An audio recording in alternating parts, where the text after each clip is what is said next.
Saudara-saudari, selamat berjumpa. Saya ingin mengajak Anda dalam adorasi kali ini untuk menyembah Kristus yang dimahkotai dengan kemuliaan dan hormat. Surat Ibrani menyatakan bahwa Kristus dalam waktu yang singkat telah direndahkan sedikit di bawah malaikat-malaikat. Tetapi oleh derita kematiannya, Kristus telah dimahkotai dengan kemuliaan dan hormat. Dan berkat kasih karunia Allah, Yesus mengalami maut bagi semua orang.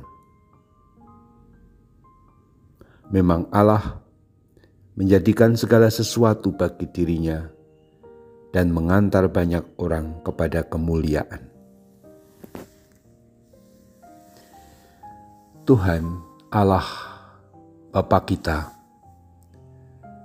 menghendaki setiap manusia, siapapun orangnya, kapanpun diciptakan, baik zaman purba, zaman dahulu, maupun sekarang dan yang akan datang, semua dikehendakinya untuk ikut menikmati kemuliaan Allah. Hanya karena dosa, manusia itu menjadi jauh dari Allah. Maka Allah mengutus Yesus Kristus, anaknya, agar Kristus Yesus Tuhan kita, anak Allah itu, dapat mendamaikan kita, mengembalikan kita kepada Allah, sehingga kita bisa ambil bagian dalam kemuliaan Allah. Dan yang terjadi adalah bahwa Yesus Kristus itu direndahkan ketika ia mengalami kematian disalib. Tapi dengan demikian, ia mengangkat kita, saudara-saudaranya, untuk bersatu dengannya, ambil bagian dalam kemuliaan Allah yang Kristus terimanya, yang Kristus terima melalui peristiwa kebangkitan dan kemuliaannya itu. Maka adorasi sebenarnya adalah saat kita menyatukan diri dengan wafat kebangkitan Kristus, saat Tuhan Yesus dimahkotai dengan kemuliaan dan hormat.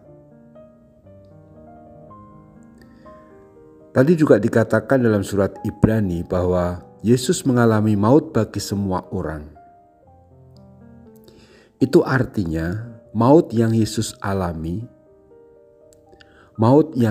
alami sebenarnya adalah maut yang menjadi ganjaran dalam arti hukuman untuk kita manusia, seluruh umat manusia karena dosa.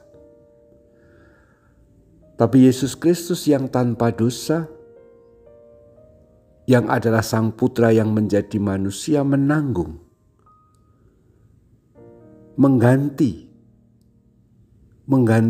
membuat dirinya itu menanggung semua hukuman manusia ini di pundaknya, agar kita manusia terbebas dari maut. Maka dikatakan Yesus mengalami maut bagi semua orang. Dengan demikian, maut sebenarnya sudah tidak berkuasa lagi atas kita. Pertanyaannya sering adalah, bagaimana kita masih berdosa dan bisa jatuh ke maut? Bukan karena Kristus belum membebaskan kita dari maut, tapi sering adalah kebebasan hati manusia yang menyalahgunakan hidupnya dan lebih memilih kegelapan atau maut itu sendiri. Tata rahmat kehidupan bersama Allah yang telah ditegakkan oleh Yesus Kristus menjadi tawaran untuk semua orang agar setiap orang dapat dan boleh ambil bagian dalam kemuliaan Allah. Renungan ini sebenarnya mau mengajak kita agar kita dengan adorasi mensyukuri bahwa kita sedang menatap dan memandang Yesus Kristus yang dimahkotai dengan kemuliaan dan hormat, dan kesatuan kita dengannya yang puncaknya kita alami dalam perayaan Ekaristi, kita lanjutkan dalam adorasi ini, menjadikan kita itu penuh pengharapan. Bukan orang-orang yang kecil hati, bukan menjadi orang-orang yang serba pesimis, serba tidak percaya. Supaya sukacita, kegembiraan itu menjadi warna utama orang-orang Kristiani yang menyembah Kristus.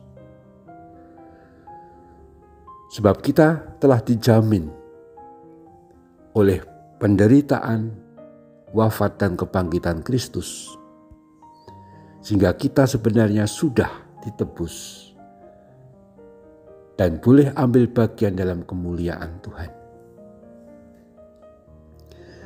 Maka adorasi adalah menyelaraskan setiap detak nafas, detak jantung dan tarikan nafas kita setiap saat dengan detak jantung, detak darah, dengan tarikan nafas dari Kristus sendiri.